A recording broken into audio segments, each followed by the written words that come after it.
ಇವತ್ತು ಸಹ ಅಧಿವೇಶನದಲ್ಲಿ ಪ್ರತಿಭಟನೆ ಫಿಕ್ಸ್ ಕಲಾಪ ಮುಗಿಯೋವರೆಗೂ ಕೂಡ ಸದನದಲ್ಲೇ ಇರಬೇಕಾಗುತ್ತೆ.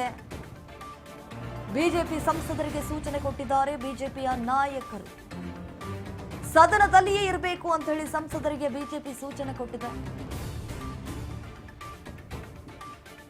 ಇವತ್ತು ಸಹ ಅಧಿವೇಶನದಲ್ಲಿ ಪ್ರತಿಭಟನೆ ಮಾಡೋದು ಫಿಕ್ಸ್ ಅಂತ ಹೇಳಲಾಗ್ತಾ ಇರುವಂತದ್ದು. ಕಲಾಪ ಮುಗಿಯುವವರೆಗೂ ಕೂಡ ಸದನದಲ್ಲಿ ಎಲ್ಲರೂ ಇರಬೇಕಂತ ಹೇಳಿ ಈಗ ಒಂದು ಸೂಚನೆ ಕೊಟ್ಟಿದ್ದಾರೆ ತನ್ನ ಎಲ್ಲಾ ಸಂಸದರಿಗೆ ಬಿಜೆಪಿ ನಾಯಕರು.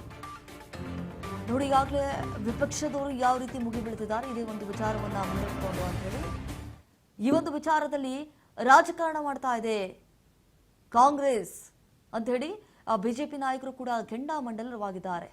ಇದೇ ಒಂದು ವಿಚಾರವನ್ನ ಇವತ್ತು ಮತ್ತೆ ಏನಾದರೂ ಪ್ರಸ್ತಾಪ ಮಾಡೋದಕ್ಕೆ ಅವಕಾಶವನ್ನ ಮಾಡಿಕೊಡ್ತಾರೆ. ಯಾಕಂತಂದ್ರೆ ನಿರಂತರವಾಗಿ 3 ದಿನಗಳಿಂದಲೂ ಕೂಡ ಅವಕಾಶವನ್ನ ಮಾಡಿಕೊಡಿ ಅಂತೇಳಿ ಆ ಕೇಳಿ ಸಾಕಾಗಿ ಹೋಗಿದೆ.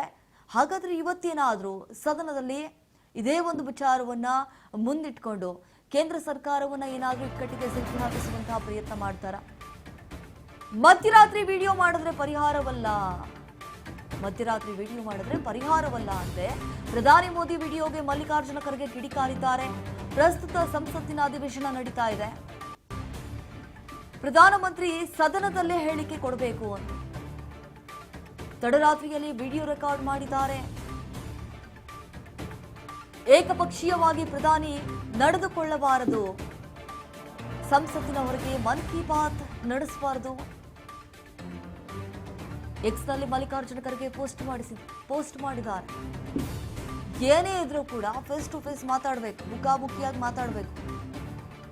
ಅದು ಬಿಟ್ಬಿಟ್ಟು ವಿಡಿಯೋ ಮಾಡಿ ಹಾಕೋದಲ್ಲ.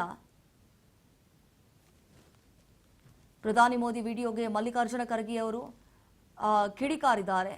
When the parliament is in a session, the prime minister has to give statement on the floor of parliament and not to make a one-sided man ki baat outside the parliament by the recording a video late at night.